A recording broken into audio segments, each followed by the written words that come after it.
What up though, Pistons fans? Man, welcome back to another video. So, the Pistons streak got snapped tonight. No intro song tonight. The Pistons lose tonight 107-104 to the Golden State Warriors. So there are a lot of different ways you can go, a lot of different directions you can go with how this game went and how you should feel about how this game went. And you could be negative or positive about it. So we're going to break it all down. But first things first, let's just talk about who was available and who was not. Thompson returned to action tonight. And as I said in my last video, it wasn't anything serious, nothing related to his blood clot. He probably just had a flu bug and the team didn't want to spread. But as he returned, the Pistons lost Tim Hardaway Jr. tonight to back spasms, so he was not available. On a positive note, the Lions were deep in attendance tonight at LCA. I mean, Kirby Joseph, Tim Patrick, Amon-Ra St. Brown, Jameer Gibbs, even Brad Holmes was in the building. I love when Detroit sports support each other. It just really brings the city together. You know, we all have different teams that we root for and like. But when our teams support each other and are really going to bat for each other and really showing up and showing out for each other, it just brings the city together, and it can serve as a motivation from one team to the other. So I love seeing that kind of stuff. The Pistons, you've seen the Pistons doing it. You've seen Klay wearing Jamison Williams jersey. You're seeing these guys engage and support each other. And it's been a while since I've seen that on this level. So it's good to see that. So initial thoughts for this game, man. The Warriors were missing a lot of guys tonight. Andrew Wiggins, Jonathan Kuminga, Moses Moody, Gary Payton II. All those guys were missing tonight. They were depleted. And I expected the Pistons to be well rested and ready for this game. They took care of business against the Nets the other night. And other than Bees, nobody played more than 30 minutes last game. So I expected a really strong start, a sense of urgency from this team, and a high level of energy on both sides of the court. So let me start with this. I think the Pistons' effort and sense of urgency was there pretty much all night across the board. The game plan on both sides seemed to be take the star player out of the game as much as possible and make the others beat you. Cade had 5 first half turnovers, and Steph Curry was 1 for 11 from 3. He couldn't throw it in the ocean. So in the first half especially, both game plans seemed to work. Just take the star player out of the game and make others beat you. And the Warriors were crowding Cade all night. And the Pistons had an extra pair of eyes on Steph all night long. So for most of this game, it really just became about the others. Execution on both sides of the ball. The Warriors' other guys made shots all night long. Buddy Hield had 19 points. He shot pretty much 50% from 2 and 3. Lindy Waters, who prior to tonight, I didn't know who that was, had 11 points on 4-7, 3-6 and 3. He was knocking down threes. Guy Santos hit 4 threes. He went 4-6 from 3 with 13 points. So guys just really stepped up and knocked down shots. This was a night where Steph Curry shot 5 for 21. 2 of 14 for 3. So he could not shoot it straight. And he is actually the reason why the Warriors didn't shoot 50% tonight, because of his shooting. But once again, he got contributions from the others, and that was the difference in this game. The Pistons, on the other hand, only had one guy off the bench score more than 10, and that was Ron Holland. But it just goes to show, sometimes your stars are not going to have it. And sometimes your stars are going to be taken out of a game, and you're going to need other guys to step up. The Pistons bench, to their credit, has been great this season, right? They've really been the difference maker with their energy in a lot of these games early on in the season. But tonight, the difference was execution on both sides of the ball. The Warriors looked like a team tonight that understands how to play together to give them the best chance to win. They also looked like a team that was very angry after having lost their last 2 games. The last game, they got blew out by Miami. So they were on a mission tonight. And before we go any further, I want to talk Draymond Green for a second. Draymond Green is still a difference maker. He was a pest tonight, but he's a very experienced player. He has 4 championships. Draymond Green has seen it all in the NBA. He's seen everything. He's seen every situation.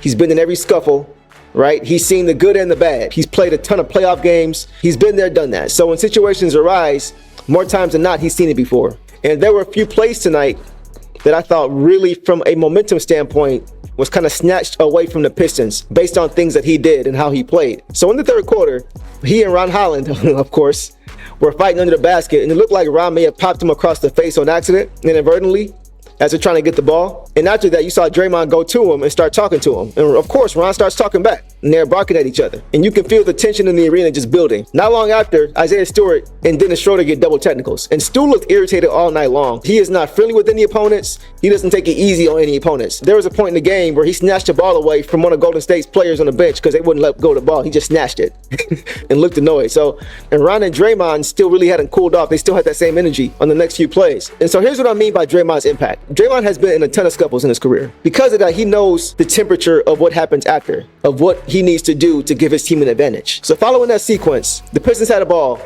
and Draymond pretty much offers Ron Holland a 3, and he misses left.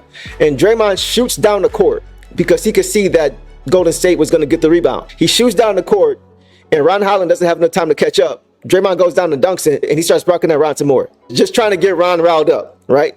So in the next play, Ron comes back down, and he tries to take Draymond ISO, and he runs him over, and Dre flops and runs with it, and Dre points the other way, offensive foul. So Dre set him up. Dre set him up. That's why Draymond Green is still in the league. His championship experience is why he's still in the league. He's a very smart player, and he understands situational basketball. He understands what to do in certain situations. He understands how to get under guys' skin and then bait them as the game continues to go on. And that was just one example of what he did all night long. Another example is whenever K would get into the paint trying to take his man ISO, Draymond would always be right there, waiting for him right there every time, and K would have to pass the ball. So why am I saying all this? Let's take a look at Dre's stat line. 7 points, 5 rebounds, 4 assists, 1 steal, 3 blocks, 4 turnovers, on 3 of 9 shooting, all 3 from 3, 1 or 2 from the free throw line in 32 minutes. That is a very underwhelming stat line. Draymond Green was a player of the game tonight for the Golden State Warriors. Hands down. Hands down. He came in and he set a tone. That is what I always talk about. That is why guys like Isaiah Stewart are not going to be traded anytime soon, because he gives you a mental edge. That is why guys like a young Ron Holland are not going anywhere anytime soon, because he comes in and he sets a tone, right? Tone setters are so important. It's not always about the stat sheet. It's not always about how many points you score, or how many assists you have, or how many rebounds you have. It's how you impact the game. How are you giving your team an edge? How are you affecting the other team's confidence or affecting the other team's comfortability? How are you able to get in other guys' heads and take them out of the game? Those are the intangibles that keep you in the league for years, keep you on a team. To the Pistons' credit, they fought all game. They didn't execute all game. They had a lot of mistakes, but they fought all game. You could tell they wanted to win this game. You could tell they wanted to keep this winning streak going in front of their home crowd. They were just out-executed by a team that was more experienced. I will say this too, though. I think down the stretch, mental mistakes were made by this team. Could have been a difference maker in the game. So here's the 2 that I saw. There was a 2-for-1 mistake late in this game. For those who don't know, a 2-for-1 is basically when you're trying to manage the clock to where you get 2 shots and the other team gets 1, right? So when there's 40 seconds left on the clock, you're running a hurry-up offense pretty much and trying to get a good shot with about 30 seconds or so remaining in the hopes that you can get the ball back and get another shot. And I felt the Pistons had a chance to do that tonight, and they didn't do it. So in the fourth quarter, they were down about 4 points with about 38 seconds left. And I thought they had an opportunity to get a 2-for-1. If you can't get a quality shot in a 2-for-1, then obviously you don't take it, but try to look for it first. The Pistons didn't look for it. And I thought they should have tried to get a quality shot with about 30 seconds left, but they chose not to. And Malik Beasley got a dunk, but it was only about 23 seconds left. So at this point, the Pistons now have to foul. Otherwise, Golden State's going to run the clock out. So that was the first mistake I think they made. Even though that bucket did put them down 2, they had to foul. And when Steph Curry's on the other side, it's pretty much game over. He's a 90+% free throw shooter for his career. The second mistake happened on the next play. On the next play, down 2, the Pistons tried to get a steal first. And if they couldn't get it, then they were looking to foul. That's a mistake in my opinion, because if you don't steal it, if it gets back in Steph Curry's hands, you're down 4. Game over. And that's what happened. I felt like the Pistons in that situation should have just fouled whoever has the ball, not named Steph Curry. Double Steph Curry on the inbound. Don't let him get the ball. As soon as the inbound is made, you foul whoever that is and hope that they will miss a free throw, right? Because you know Steph Curry's not going to miss a free throw. So I felt like those 2 things could have made a big difference in this game. So let's get to the box. K had 32 points, 8 assists, 6 rebounds, 3 steals, 1 block, 4 turnovers on 12 of 21, 3 6 from 3, 5 of 8 from the free throw line in 40 minutes. K ended up having a good game, but he struggled early in that first half. The Warriors made a concerted effort to try to crowd and trap him whenever he got the ball, oftentimes out of the pick and roll. And they were doing this because they trust their backside help defense and then their rotations to shooters. Because if Kate is able to make that pass to the roller, who is probably JD or Stu, they trust their help side defenders are going to swing as the ball swings. And that's when I knew that the Warriors were content with just allowing everybody else outside of Cade to beat them. And only teams who know how to play together have that type of trust, because if you're not playing defense on a string, out of the pick and roll, if the pass is made to the roller, it's going to be open shooter every time. So that just once again goes to the difference of these 2 teams, right? The Pistons are trying to get to that place of having continuity and camaraderie on both sides of the ball. Golden State has that. And even though the record doesn't reflect it, they reminded everybody tonight of what they can be at their peak. Also too, man, we talked about it before, but the Pistons are really missing Jaden. They're really missing Jaden right now. When Kate went to the bench, the Pistons just kept turning the ball over. They kept turning it over, and they kept allowing the Warriors to get out on the break and get easy buckets. Had we had J.I. available to settle down the offense, it could have been a very different game. But K got to go into the second half. He really looked for his offense more, and he was making shot after shot after shot, man. He was hitting shots all over the court, in the post, on the perimeter, tough threes over Draymond. He really had it going in the second half, and you could tell he did not want to lose this game. He did not want to surrender this winning streak, and he really emptied the tank. Malik Beasley had 21 points, 4 rebounds, 2 assists, 1 turnover on 8 for 21, 4 of 14 from 3, 1 of 1 from the free throw line. So he didn't have a great shooting night, but like I mentioned, this game was about defense. This game was about defense. The Warriors came out and played tough defense, especially early in this game. They really tried to put the clamps on the Pistons and hit first and establish a tone and the style of play of how the game was going to be played. Tobias Harris had 13 points, 4 rebounds, 4 assists, 1 block, 2 turnovers on 6 for 8 shooting, 1 of 3 from 3.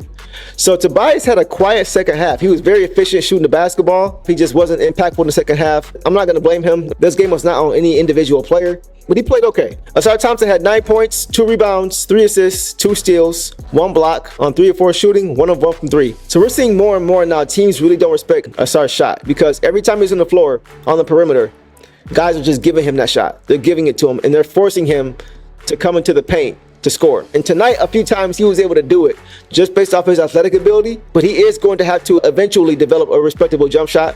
Otherwise, guys are going to give it to him and the paint's going to be packed, and that's going to make it harder for guys like Cade to be as effective as he can be. He only played 17 minutes, which was the least by any starter, so maybe he was still feeling under the weather. Jalen Duren had 8 points, 12 rebounds, 3 assists, 2 steals, 3 blocks, 2 turnovers on 3 of 6 shooting in 31 minutes. Jalen Duren had a great start to this game. He was very active and aggressive on both ends of the court. I am seeing Jalen Duren take strides, and I saw him take more strides tonight. He's slowly becoming more and more of a defensive presence for this team. Offensively, he was doing things that I really don't want to see him doing, but it worked out in his favor tonight. There were a few plays tonight where he was bringing the ball up the court, and one of them he actually went to the rim for an and 1 dunk. A different play, he faked a dribble handoff where he acted like he was going to hand it off to the guard, and then he shot to the basket. And I've seen that before with him, but in the past I've seen him turn it over.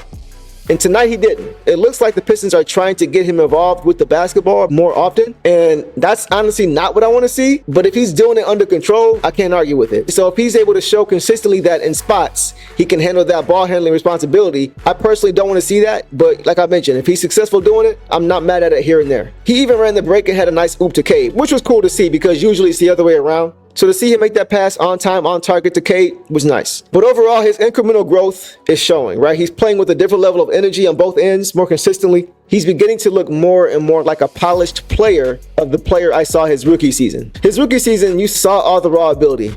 But now it looks like he's learning the fundamentals a little bit more on a deeper level. He's 21, guys. It's not going to happen overnight. He's still going to have his moments. He had a few more tonight. There was one he actually had in the second half when the Pistons were making their run. He got caught in a switch and he had to guard the perimeter. And when the shot went up and missed, Kevon Looney was under the basket and he got 2 or 3 offensive rebounds. And JD assumed the initial putback was going in, so he didn't hustle towards the rim. And when the shot missed, he tried to hurry up and get there, but by that time, Looney had already scored. So had he ran hard to the rim, he could have probably gotten the rebound. Those are the kind of things that I talk about Isaiah Stewart. I talked about it a few days ago, as far as how he always is playing full tilt. Even if he thinks the shot is still going in, Stu is still running to the glass. He's still attacking the basketball. And so JD still has lapses at times to where he's not completely locked in and playing full tilt the entire possession, the entire play, the entire game. So that's what he needs to continue to work on. And I'm sure that's going to be a point of emphasis for him by the coaches, for sure. Let's get to the bench. Simone Fontecchio, who had his best game of the season last game, followed that game up with 3 points, 3 rebounds, 2 assists, 2 turnovers, on 1 for 7 shooting, 1 of 4 from 3. He struggled tonight. I will give him credit. He did battle on the glass. He wasn't able to get a lot of rebounds, but he was battling. He was giving his body up. He was giving the effort. He just wasn't as impactful, unfortunately, tonight because the shot wasn't falling. And once again, I always say this, guys. You guys have probably heard me say this 10 times by now this season. If Fontecchio is not catching and shooting the basketball, he needs to move it. Don't catch and dribble. Don't pass go. Do not collect $200. Pass the ball. And there were so many times tonight when my boy King, again, was texting me. He was beating me to the punch. He was texting me, Fontecchio. I always text him, Fontecchio, whenever that happens. Because once again, Fontecchio kept putting the ball on the floor and he kept turning it over. He would try to go for a pass and get caught in the air and turn it over. Or he would get it stripped and he would turn it over. And when he would catch and shoot, he would knock it down. So at this point in the season, the numbers don't lie. I just really wish he would just focus on just catching and shooting the basketball. I like Klay Thompson. He's not Klay Thompson, but if you have to pump fake and take a dribble, okay. But other than that, I don't want to see him trying to create. He's a shooter. I really hope at some point he starts to focus on that, because that's really when he's at his best. Ron Holland had 11 points, 1 rebound, 1 assist, 1 turnover on 3 of 9 shooting, 3 8 from 3, 2 of 2 from the free throw line. So we talked about Draymond earlier and how he's a difference maker, right? Ron Holland is a difference maker for this basketball team. He played really solid defense tonight, and he brought an edge. He was just outdone by a player that's been there and done that before. But as far as the energy and the effort and the mindset, he was there. I want to say this too. One thing about Ron that I love is his confidence. He missed his first 2 shots. The first one was a 3, offensive rebound, right back to him. He missed it again. But he didn't let that bother him, because his next 3 shots were made 3-pointers, and he took them without hesitation. I love his confidence, and now we're starting to see his jump shot is getting better. So that confidence that he already has is going to go a long way for his shot as he continues to work on it with Fred Vincent. Isaiah Stewart had 4 points, 5 rebounds, 1 assist, 1 block on 2 of 5 shooting, 0 of 1 from 3 in 17 minutes. So Stu once again continues to be an anchor. He's going to be an anchor and an enforcer. He protected the paint well. Didn't have a glamorous game, didn't have an eye-popping game, but he did what Stu does. Protected the paint and rebounded the basketball. So overall, this was a tough loss for the Pistons. They had their chances, but they just lost to a more experienced team. And that's all right. The Pistons just won 5 straight games. There's no reason to panic. They were going to lose at some point, right? I just like the fact that even though they played sloppy, even though they got hit in the mouth first, even though Steph Curry didn't shoot it well and they still lost, even though they were down double digits most of the game, even though the Warriors controlled the game for most of the game, the Pistons kept fighting. They kept fighting. They kept coming. They couldn't get over the hump. They couldn't really get it down to under 6 or 5 until late in the game when it was too late. But they kept pushing. Last year's team probably would have packed it in, and it would have been a blowout loss on their home court. But that didn't happen. This Pistons team continued to fight. So they have a long way to go for sure. A lot to learn, a lot of experience to be gained. But I like the guys the Pistons have in this locker room. A lot of these guys are made with the right stuff. Tough guys, they're battlers, they're competitors, they're prideful guys, and they compete. I'm happy with the Pistons right now, and they currently sit at 19-19. And honestly, not that the streak is over, the Pistons can just play basketball, right? Get back to who you are, get back to what you do.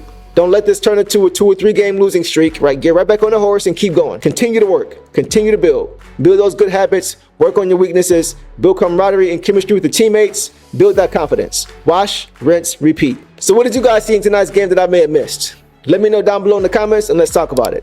Appreciate you hanging with your boy, and as always, Detroit versus everybody. Peace.